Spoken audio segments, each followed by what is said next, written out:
mindset on geek. I got my mindset on geek. I got my mindset on geek.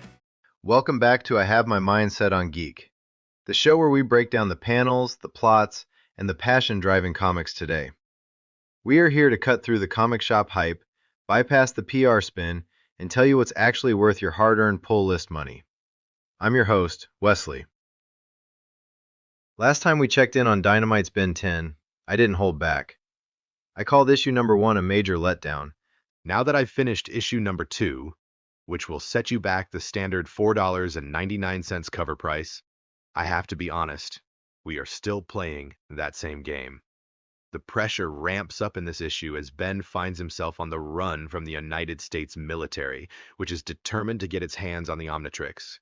As if being hunted wasn't enough, Ben is still struggling to master the device, and this is where the book really falls apart visually.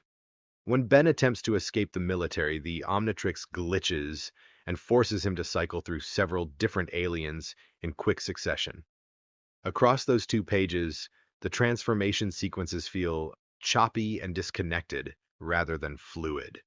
It's hard to get invested in the cool factor of a transformation when the execution feels like a relic from a decade ago, leaving us with some of the most cringe-worthy visuals in the book so far. Beyond the visuals, the character dynamics are still struggling to find a rhythm.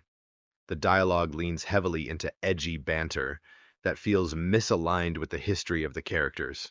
We're supposed to buy into this mature reboot. But when the characters are just trading insults that lack real weight, it makes it hard to care about their growth. It feels like the writing is trying to impose a grim personality on characters that don't need it to be compelling. Meanwhile, Grandpa Max begins digging into the military's investigation. While it's good to see him in action, the story starts dropping major hints about his past as a plumber in a way that feels incredibly forced.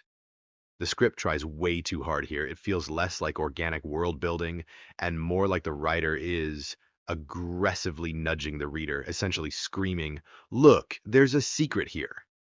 It lacks subtlety and feels like it's padding the page count with unnecessary exposition. Dynamite clearly heard the feedback about the ad density from the first issue because this time they've spaced them out.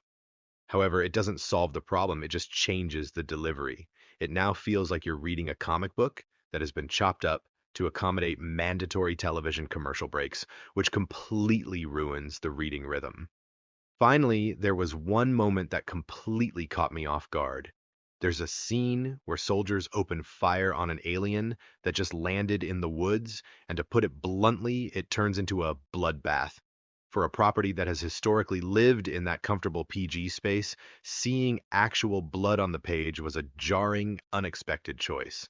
It's a bold swing in tone, even if the rest of the issue doesn't quite match that intensity.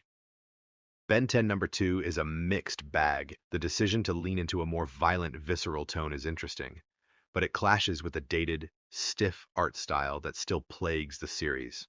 At $5 an issue, you're paying a premium for a book that has yet to justify its own edgy redesign. It's not quite as messy as the premiere, but it hasn't quite found its footing either.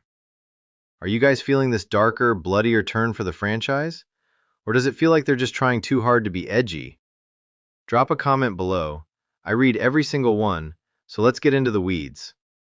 If you enjoyed the breakdown, hit that like button, subscribe, and ring the bell so you never miss an episode.